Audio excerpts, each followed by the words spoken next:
My son whispered, "Mom, please don't be mad." And that's when I knew something was terribly wrong. He was 17, old enough to tower over me, old enough to pretend he didn't need me, old enough to hide things behind closed doors. But that night, he looked like the little boy who used to crawl into my bed after nightmares. Only this time, the fear in his eyes wasn't imaginary. It was almost midnight when I heard him pacing in the hallway. Back and forth, back and forth. The floorboards creaked under his weight like they were begging him to stop.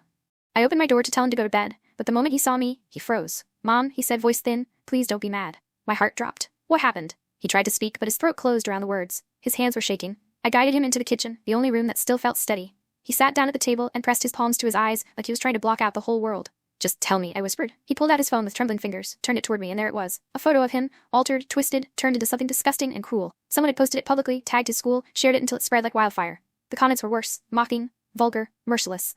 "It's not real," he said quickly. "I swear, I didn't do anything." The idea that he thought I might believe otherwise broke something in me.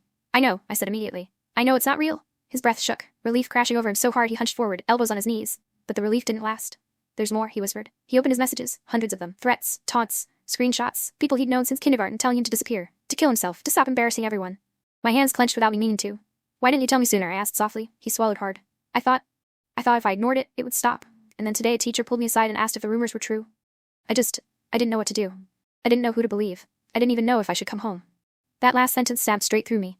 "You always come home," I said, tears burning. "Always." He broke then, shoulders shaking, face crumpling, a grief so heavy it looked like it had been waiting for months to spill out. I held him the way I hadn't since he was a child, and he clung to me like the ground beneath him had vanished. We spent the next hours documenting everything. Screenshots, dates, names. My anger simmered beneath every click, not explosive, sharp, focused. The kind that comes from watching your child fight a battle he never should have faced. In the morning I marched into the school with him beside me. He looked exhausted, shadows under his eyes, but he walked in with his head up. I was the one holding on to him this time. The school tried to minimize it. Kids will be kids. Maybe he should stay offline for a while. It's hard to control what happens outside of school. I didn't raise my voice. I didn't need to.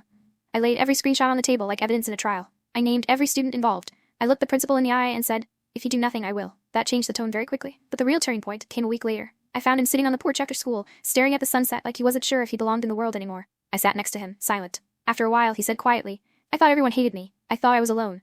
"You're not alone," I said. "You never were." He hesitated, then rested his head on my shoulder, a rare gesture at his age, one that nearly made me cry. "I didn't know if you'd believe me," he whispered. "I will always believe you," I said, "even on the days you don't believe in yourself."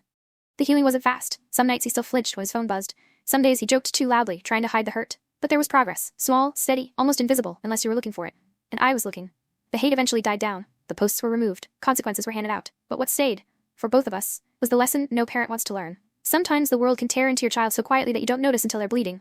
But that night, when he whispered, "Please don't be mad," he wasn't asking for forgiveness. He was asking for safety. And thank God I opened the door.